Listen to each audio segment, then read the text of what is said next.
Galerinha, olha a gente de novo aí para mais um bate-papo, né, para mais uma partilha. Estou morrendo de saudade de vocês. Hoje a gente vai conversar um pouco sobre o valor dos nossos ancestrais, né? O valor, por assim dizer, da nossa identidade cultural e espiritual e memória espiritual. Eu gostaria de começar contando uma pequena história que acho que elucida, pode clarear bem, né, exemplificar bem o que eu estou querendo mostrar para vocês hoje. Há alguns anos atrás, não, uns bons anos atrás, não nego, eu tinha muito contato com, vocês já sabem até porque eu volta e meia falo dela, com a minha avó, né, a Dona Maria José, ou como a gente chamava carinhosamente de vovó Musé. E minha avó sempre foi uma pessoa assim com um temperamento muito forte, um coração maravilhoso, grandioso, mas uma pessoa de temperamento muito forte. E eu me lembro de um episódio que quando eu estava me preparando, minha mãe, né, me preparando para acompanhar minha mãe falou assim: olha, sua avó vai ali, né, acompanha sua avó até acho que ela estava indo à igreja, se eu não me engano, e aí, ok, beleza, eu falei, pode deixar, já estou indo. Aí minha avó, coisa de 20 minutos depois, falou assim: Lê, já está pronto? Aí eu falei assim: vó, já estou indo. Quando eu olhei para trás, ela já tinha saído, né? E eu me lembro que eu saí correndo, né? Ela morava no centro da cidade de Campos, e aí eu correndo, as ruas eram estreitas, né? E chovia muito. Então eu correndo atrás dela, que ela já estava lá na frente, parecia que tinha alegria nas pernas, um motorzinho nas pernas. Quando eu cheguei mais ou menos na esquina, passou um carro, né? A rua era estreita e passou um carro numa poça e molhou ela da cabeça aos pés. Eu confesso para vocês que, não vou mentir, que naquele primeiro momento me veio à mente, infelizmente, um belo de um palavrão. Mas quando eu pensei em falar, né, em xingar, eu ouvi minha avó dizendo assim: vai com Deus, meu filho. Gente, aquilo me revoltou. Eu fiquei muito zangado. Eu falei assim: vó, como é que pode? Como assim? Vai com Deus, meu filho. Ele foi um belo... Ela não fala. Não fala. Porque tudo aquilo que a gente deseja para os outros volta para a gente. Engraçado que aquilo bateu fundo no meu coração e eu fiquei com aquilo como lição, né? Mais tarde eu fui descobrir que essa é uma das maiores leis da natureza, que, né, mais tarde vai dizer que toda ação tem uma reação, né, na mesma intensidade, sentido oposto às leis de Newton lá, enfim. Mas eu também descobri que as religiões mais antigas, ancestrais, né, dentre elas o judaísmo, o cristianismo, mas uma religião ancestral chamada Wicca, né, já diziam, né, porque eram ancestrais, as religiões mais antigas diziam que essa lei é chamada também de regra de ouro, né? Não faça ao outro aquilo que você não gostaria que fizessem com você. Jesus, quando veio, ele transformou um pouco essa lei e ele tirou os nãos, por assim dizer. Não faça ao outro que não gostaria que fizessem com você, então virou faça ao outro aquilo que gostaria que fizessem com você. Isso muda tudo, porque isso faz, como o exemplo que eu vi da minha avó, isso faz com que a gente se coloque no lugar do outro, que a gente deseje para o outro aquilo que a gente gostaria de receber, porque de fato é isso que acontece. Essa lei, que muita gente chama de lei do retorno, né?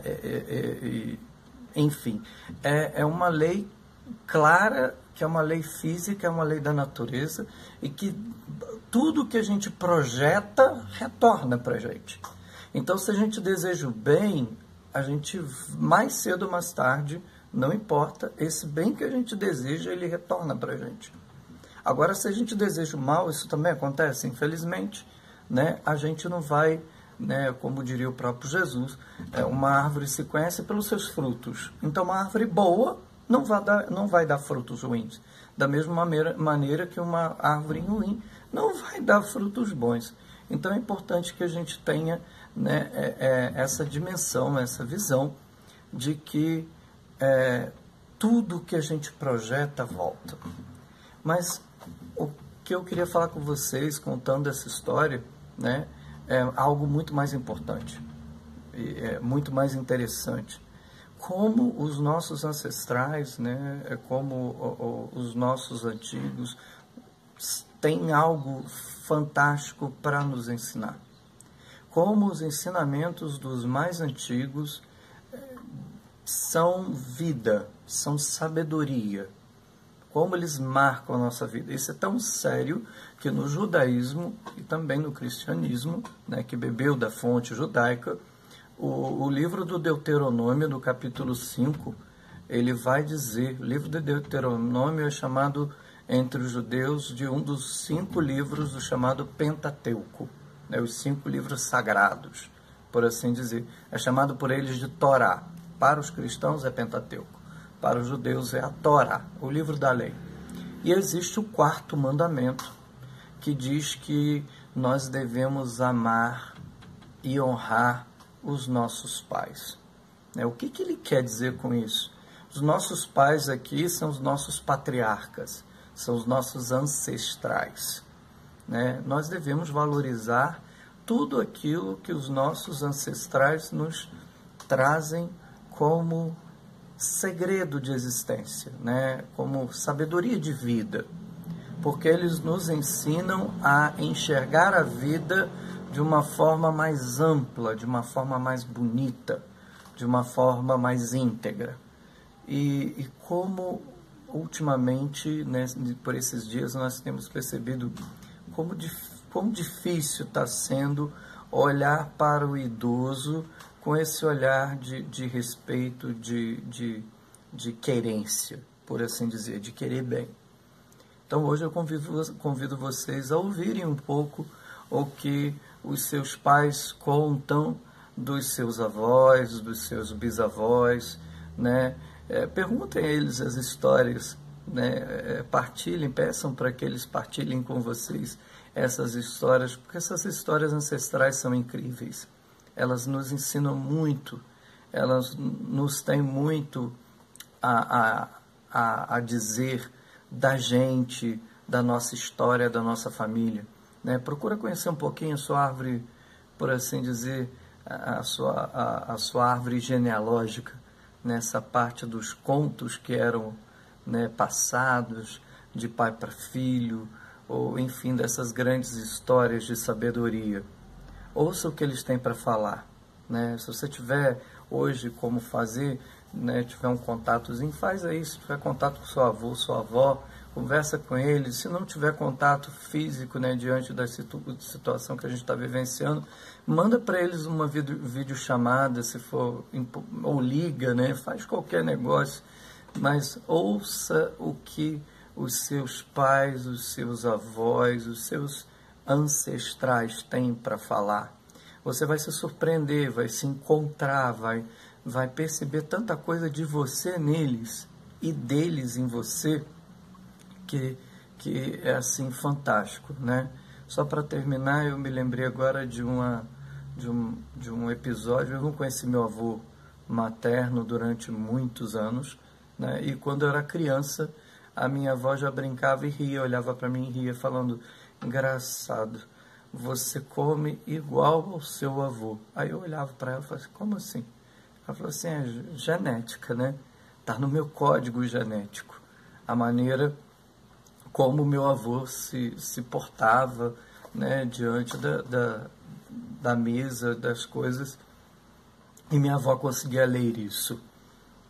É incrível. Mais tarde, bem mais tarde, eu acabei conhecendo meu avô, e ri muito ri muito com ele, porque eu consegui enxergar num dia almoçando com ele exatamente as mesmas manias que eu tinha.